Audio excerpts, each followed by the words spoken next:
This is the eighth talk in the series, and it's entitled Understanding Dukkha. And this talk was published elsewhere under the title Giving Up Good and Evil, and it was first published in Everything is Teaching Us. Again, this was translated by Paul Breiter, the ex-Varapanyo Bhikkhu. It sticks on the skin and goes into the flesh. From the flesh it gets into the bones. It's like an insect on a tree that eats through the bark, into the wood, and then into the core, until finally the tree dies. We've grown up like that. It gets buried deep inside. Our parents taught us grasping and attachment, giving meaning to things, believing firmly that we exist as a self-entity, and that things belong to us. From our birth, that's what we're taught. We hear this over and over again, and it penetrates our hearts and it stays there as our habitual feeling. We're taught to get things, to accumulate and hold on to them, to see them as important and ours. This is what our parents know, and this is what they teach us. So it gets into our minds, into our bones. When we take an interest in meditation and hear the teaching of a spiritual guide, it's not easy to understand. It doesn't really grab us. We're taught not to see and do things the old way, but when we hear the teaching, it doesn't penetrate the mind. We only hear it with our ears. People just don't know themselves. So we sit and listen to teachings, but it's just sound entering the ears. It doesn't get inside and affect us. It's like we're boxing, and we keep hitting the other guy, but he doesn't go down. We remain stuck in our self-conceit. The wise have said that moving a mountain from one place to another is easier than moving the self-conceit of people. We can use explosives to level a mountain and then move the earth, but the tight grasping of our self-conceit, oh man, the wise can teach us to our dying day, but they can't get rid of it. It remains hard and fast. Our wrong ideas and bad tendencies remain so solid and unbudging, and we're not even aware of it. So, the wise have said that removing this self-conceit and turning wrong understanding into right understanding is about the hardest thing to do. For us Putujana, that is a worldling or an unenlightened person, for us Putujana to progress onto being a Kalyana Jana, which is a good person or a virtuous being, is so hard. Putujana means people who are thickly obscured, who are in the dark, who are stuck deep in this darkness and obscuration. The Kalyana Jana has made things lighter. We teach people to lighten, but they don't want to do that because they don't understand the situation, their condition of obscuration. So they keep on wandering in their confused state. If we come across a pile of buffalo dung, we won't think it's ours, and we won't want to pick it up. We will just leave it where it is, because we know what it is. That's what's good in the way of the impure. Evil is the food of bad people. If you teach them about good, they're not interested, but prefer to stay as they are because they don't see the harm in it. Without seeing the harm, there's no way things can be rectified. If you recognize it, then you think, oh, my whole pile of dung doesn't have the value of a small piece of gold. And then you'll want gold instead. You won't want the dung anymore. If you don't recognize this, you remain the owner of a pile of dung.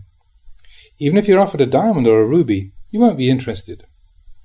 That's the good, quote-unquote, of the impure. Gold, jewels and diamonds are considered something good in the realm of humans. The foul and rotten is good for flies and other insects. If you put perfume on it, they would all flee away. What those with wrong view consider good is like that. That's the good for those with wrong view, for the defiled. It doesn't smell good, but if we tell them it stinks, they'll say it's fragrant. They can't reverse this view very easily, so it's not easy to teach them. If you gather fresh flowers, the flies won't be interested in them. Even if you tried to pay them, they wouldn't come. But wherever there's a dead animal, wherever there's something rotten, that's where they'll go. You don't need to call them, they just go. Wrong view is like that. It delights in that kind of thing. The stinking and rotten is what smells good to it, bogged down and immersed in that. What's sweet-smelling to a bee is not sweet to a fly. Fly doesn't see anything good or valuable in it and has no craving for it.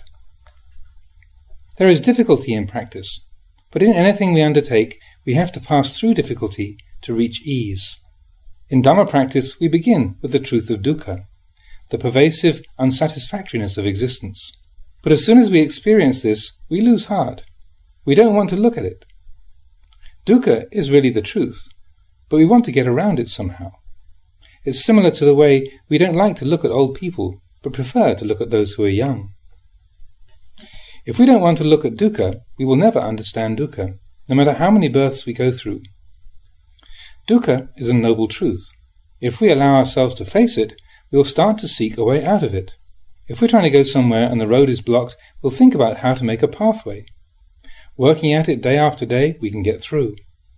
When we encounter problems, we develop wisdom like this. Without seeing dukkha, we don't really look into and resolve our problems. We just pass them by indifferently. My way of training people involves some suffering, because suffering is the Buddha's path to enlightenment. He wanted us to see suffering and to see origination, cessation, and the path. This is the way out for all the Arya, the noble ones, the awakened ones. If you don't go this way, there is no way out. The only way is knowing suffering, knowing the cause of suffering, knowing the cessation of suffering, and knowing the path of practice leading to the cessation of suffering. This is the way that the Arya, beginning with the stream entry, were able to escape. It's necessary to know suffering. If we know suffering, we will see it in everything we experience. Some people feel that they don't really suffer so much. Practice in Buddhism is for the purpose of freeing ourselves from suffering. What should we do not to suffer any more? When dukkha arises, we should investigate to see the causes of its arising. Then, once we know that, we can practice to remove those causes. Suffering, origination, cessation. In order to bring it to cessation, we have to understand the path of practice. Then once we travel the path to fulfillment, dukkha will no longer arise. In Buddhism, this is the way out. Opposing our habits creates some suffering. Generally, we are afraid of suffering. If something will make us suffer, we don't want to do it. We're interested in what appears to be good and beautiful, but we feel that anything involving suffering is bad. It's not like that. Suffering is such a Dhamma, truth. If there is suffering in the heart, it becomes the cause that makes you think about escaping. It leads you to contemplate. You won't sleep so soundly because you'll be intent on investigating to find out what is really going on, trying to see causes and their results. Happy people don't develop wisdom. They're asleep. It's like a dog that eats its fill. Afterwards, it doesn't want to do anything. It can sleep all day. It won't bark if a burglar comes. It's too full, too tired. But if you only give it a little food, it'll be alert and awake. If someone tries to come sneaking around, it'll jump up and start barking. Have you seen that?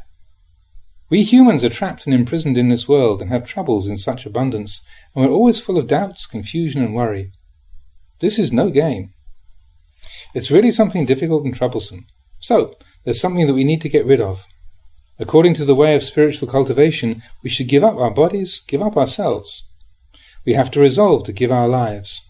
We can see the examples of great renunciants, such as the Buddha. He was a noble of the warrior caste, but he was able to leave it all behind and not turn back. He was the heir to riches and power, but he could renounce them. If we speak the subtle Dhamma, most people will be frightened by it. They won't dare to enter it. Even saying, "Don't do evil," most people can't follow this. That's how it is. So I've sought all kinds of means to get this across. One thing I often say is, no matter if we are delighted or upset, happy or suffering, shedding tears or singing songs, never mind. Living in this world, we're in a cage. We don't get beyond this condition of being in a cage. Even if you're rich, you're living in a cage. If you're poor, you're living in a cage. If you sing and dance, you're singing and dancing in a cage. If you watch a movie, you're watching it in a cage. What is this cage? It is the cage of birth, the cage of aging, the cage of illness, the cage of death. In this way we are imprisoned in the world. This is mine. That belongs to me. We don't know what we really are or what we're doing. Actually, all we are doing is accumulating suffering for ourselves. It's not something far away that causes our suffering, but we don't look at ourselves. However much happiness and comfort we may have, having been born, we cannot avoid aging. We must fall ill, and we must die. This is dukkha itself, here and now. We can always be afflicted with pain or illness. It can happen at any time. It's like we've stolen something. They could come to arrest us at any time because we've done the deed. That's our situation. There is danger and trouble. We exist among harmful things. Birth, aging and illness reign over our lives. We can't go elsewhere and escape them. They can come and catch us at any time. It's always a good opportunity for them. So we have to cede this to them and accept the situation. We have to plead guilty. When the body is born, it doesn't belong to anyone. It's like our meditation hall. After it's built, spiders come and stay in it. Lizards come to stay in it. All sorts of insects and crawling things come to stay in it. Snakes may come and live in it. Anything may come and live in it. It's not only our hall, it's everything's hall. These bodies are the same. They aren't ours. People come to stay in and depend on them. Illness, pain and aging come to reside in them, and we're merely residing along with them. When these bodies reach the end of pain and illness and finally break up and die, that is not us dying. So, don't hold on to any of this. Instead, you have to contemplate the matter, and then your grasping will gradually be exhausted. When you see correctly, wrong understanding will stop. Birth has created this burden for us, but generally we can't accept this. We think that not being born would be the greatest evil. Dying and not being born would be the worst thing of all. That's how we view things. We usually only think about how much we want in the future, and then we desire further. In the next life, may I be born among the gods? May I be born as a wealthy person? We're asking for an even heavier burden, but we think that it'll bring happiness. Such thinking is an entirely different way from what the Buddha teaches. That way is heavy. The Buddha said to let go of it and cast it all away. But we think, I can't let go. So we keep carrying it, and it keeps getting heavier. Because we were born, we have this heaviness. To really penetrate the Dhamma purely is thus very difficult. We need to rely on serious investigation. Going a little further, do you know if craving has its limits? At what point will it be satisfied? Is there such a thing? If you consider it, you'll see that tanha, blind craving, can't be satisfied. It keeps on desiring more and more. Even if this brings such suffering that we're nearly dead, tanha will keep on wanting things because it can't be satisfied. This is something very important. If we could think in a balanced and moderate way, well, let's talk about clothes. How many sets do we need? And food. How much do we eat? At the most, for one meal, we might eat 2 plates, and that should be enough for us. If we know moderation, we'll be happy and comfortable. But this is not very common. The Buddha taught, quote, instructions for the rich, unquote. What this teaching points to is being content with what we have. One who is content is a rich person. I think this kind of knowledge is really worth studying. The knowledge taught in the Buddha's way is something worth learning, worth reflecting on. Then the pure Dhamma of practice goes beyond that. It's a lot deeper. Some of you may not be able to understand it. Just take the Buddha's words that there is no more birth for him, that birth and becoming are finished. Hearing this makes you uncomfortable. To state it directly, the Buddha said that we should not be born, because that's suffering. Just this one thing, birth, the Buddha focused on, contemplating it and realizing its gravity. All dukkha comes along with being born. It happens simultaneously with birth. When we come into this world, we get eyes, a nose, a mouth. It all comes along only because of birth. But if we hear about dying and not being born again, we feel it would be utter ruination. We don't want to go there. But the deepest teaching of the Buddha is like this. Why are we suffering now? Because we're born. So we're taught to put an end to birth. This is not just talking about the body being born and the body dying. That much is easy to see. A child can understand it. The breath comes to an end, the body dies, and it just lies there. This is what we usually mean when we talk about death. But a breathing dead person? That's something that we don't know about. A dead person who can walk and talk and smile is something we haven't thought about. We only know about the corpse that's no longer breathing, and that's what we call death. It's the same with birth. When we say someone has been born, we mean that a woman went to the hospital and gave birth. But the moment of the mind taking birth, Have you noticed that? Such as when you get upset over something at home. Sometimes love is born, sometimes aversion is born, being pleased, being displeased, all sorts of states. That is all nothing but birth. We suffer just because of this. When the eyes see something displeasing, dukkha is born. When the ears hear something that you really like, dukkha is also born. There is only suffering. The Buddha summed it all up by saying that there is only a mass of suffering. Suffering is born and suffering ceases. That's all there is. We pounce on and grab at it again and again, pouncing on arising, pouncing on cessation, never really understanding it. When dukkha arises, we call that suffering. When it ceases, we call that happiness. It's all old stuff, arising and ceasing. We're taught to watch body and mind arising and ceasing. There's nothing else outside of this. To sum it up, there's no happiness, there's only dukkha. We recognize suffering as suffering when it arises. Then, when it ceases, we consider that to be happiness. We see it and designate it as such. But it isn't. It's just dukkha ceasing. Dukkha arises and ceases, and we pounce on it and catch hold of it. Happiness appears and we're pleased. Unhappiness appears and we're distraught. It's really all the same, mere arising and ceasing. When there is arising, there's something, and when there's ceasing, it's gone. This is where we doubt. Thus it's taught that dukkha arises and ceases, and outside of that, there is nothing. When you come down to it, there is only suffering, but we don't see clearly. We don't recognize clearly that there is only suffering because when it stops, we see happiness there. We seize on it and get stuck there. We don't really see the truth that everything is just arising and ceasing. The Buddha summed things up by saying that there is only arising and ceasing and nothing outside of that. This is difficult to listen to, but one who truly has a feel for the Dhamma doesn't need to take hold of anything and dwells in ease. That's the truth. The truth is that in this world of ours there is nothing that does anything to anybody. There is nothing to be anxious about. There's nothing worth crying over, nothing to laugh at. Nothing is inherently tragic or delightful, but such experiencing is what's ordinary for people. Our speech can be ordinary. We relate to others according to the ordinary way of seeing things. That's okay, but if we're thinking in the ordinary way, that leads to tears. In truth, if we really know the Dhamma and see it continuously, nothing is anything at all. There's only arising and passing away. There's no real happiness or suffering. The heart is at peace then, when there is no happiness or suffering. When there's happiness and suffering, there's becoming and birth. We usually create one kind of karma, which is the attempt to stop suffering and produce happiness.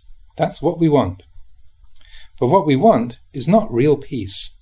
It's happiness and suffering. The aim of the Buddha's teaching is to practice to create a type of karma that leads beyond happiness and suffering and that will bring peace.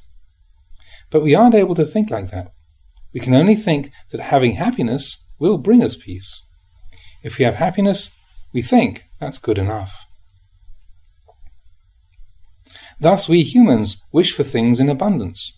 If we get a lot, that's good. Generally, that's how we think.